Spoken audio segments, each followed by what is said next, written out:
It has come to my notice that a lot of people don't know what they need as a tailor or as a beginner tailor.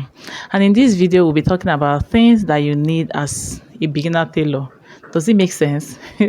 Or things you need as you are beginning your tailoring journey. Hello, everyone. Welcome back to my channel. Don't mind me. Welcome back to my channel. And if you haven't subscribed, please do to hit on the subscribe button. Join this family. And to my old subscribers, I say thank you very much for all your support. So without wasting so much time, let's get straight into the video. In today's video will be things that you need as a tailor or as a beginner tailor. Or as a tailor that is just, in fact, as a tailor in general, because these are things that you cannot do with, you can't do with, you can do without. Please, things that you cannot work or do this tailor job with without. So the first thing is your tape. You can, in fact, there's no tailor job you can do with your tape. How do you want to measure? How do you want to take the measurement? With your finger, with rope? You can't do without tape. So that is number one thing that is going to be in your starter kit. And in your starter kit, so you need your tape. Then the second thing is your scissors. You don't want to tell me that you want to be cutting your fabric with your teeth. Don't mind me. So you need your scissors. So in this starter pack, so the first one is your tape, the second one is your scissors, your very sharp scissors. In fact, if you've ever tried to work with a scissors that is not very sharp, you understand why I said a very sharp scissors, more like a new one. You understand it better. In fact, it's so annoying, it's so frustrating to work with a scissors that is not so sharp. So you need a sharp scissors. Emphasis on the word sharp. The next one is third one is our machine. You need your machine. I know that some people will say, yes, they will start with their hand stitching or they will start with their paper. Maybe pin it down. It's all okay, but when you try using machine, you know that that thing you are doing is, you are just stressing yourself for nothing. So you need a machine.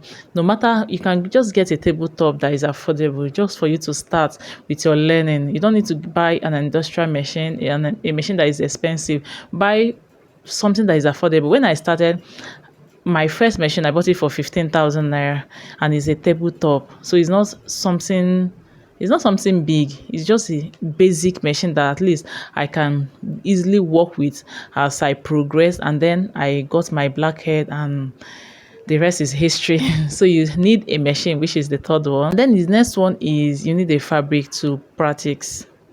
You can't just cut on paper and then that's it.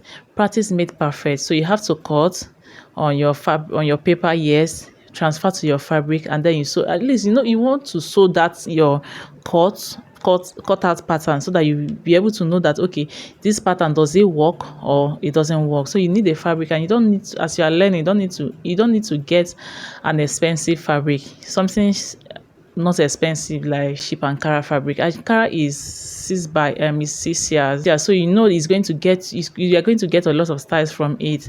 So you just get an Ankara fabric, and it's even easier to work with because it's not a silky fabric, and so it stays in place. So it's an Ankara that is a fabric that I advise myself. I don't know about other people. I advise other people to make use of as you are starting this journey or as a beginner. Then the next one is you need a book and a pen. You want to jot down your measurements. Even if you are starting, you need something that you look at as your measurement as you cut out. You cut out. You can't just fabricate measurement in your head if you don't want to mix things up. So even if it's your own measurement that you're going to be using to practice, you need to write them down. Write down your shoulder, your bust, your waist, your length, every other thing, so that when you look at it, you can just like do your division and then mark. You don't want to be marking and measuring yourself in the process. So you need a book and a pen, or a book and a pencil, whichever, but just make sure you have something to jot down. In fact, as you are beginning, you need something. If you see that book, it's like my brain. there are some measurements or some things that I forget. I go back to that book and I remember it. For example, my bonnet measurements. I have a standard measurement for my business for adults and then for children. So sometimes I second guess the one on my head and I'm like, are you sure this is correct? And then I go back to that book and then just to confirm and also to make sure that I'm doing the right thing. And at the end of the day, my result comes out very my measurement is always accurate because I have a book I go back to every time. So you need that book, is very important, and your pen to write down. Then the next thing you need is your chalk or your marking equipment, marking pieces. I don't know what to call it. So you need your chalk or your marking pen, that erasable pen, so that you can use to mark on your pattern on your fabric or even on your paper. So you need a marking tools for your fabrics, for your markings, for your cutting. So that's another thing. So the next thing is what you need: an iron. In fact, this iron should be like number one or number two.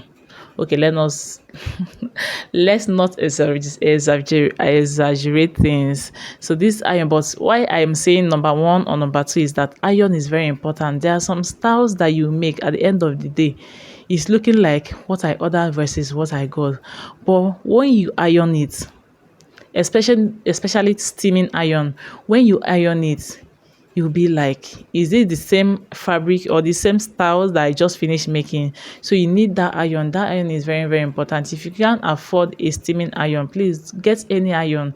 It's better that you iron that the iron is with normal iron that is not steaming, or than that you didn't iron at all. In fact, a hack that you can use for non-steaming iron is to spray a little water on your fabric and then iron. It gives you the same effect, just that is more time consuming. At least something you're going to iron with 30 minutes, you can iron with a non-steaming iron for 45 minutes because you have to spray water and then you iron. The last but not the least on this thing that is that you need a table. Why I put that one last is because you can at least still cut without a table, but your waist go here your waist is going to here, your waist and your back with your, in fact your knee, in fact every part of your body will suffer for that cutting on the floor. I've tried it now, I've been there. So it's going to stress you, but at least for the meantime that you don't have the money to get a cutting table for yourself or for your business, please don't limit yourself and say, okay, because I don't have a cutting table, I'm not going to start. Please start. Cut on the floor. Before you know it, you're going to look back and you wonder when all your equipment came from, because you're going to be buying them one after the other. So these are the things, basic things that you need as you are starting up on this journey. And I hope you find value in this video. Don't forget to leave a comment below and tell me if you are starting. In fact, tell me that you are starting. Tell me that you are starting. Give me a thumbs up, subscribe to my channel if you haven't subscribed, and I'll see you in my next video. Thank you so much for watching.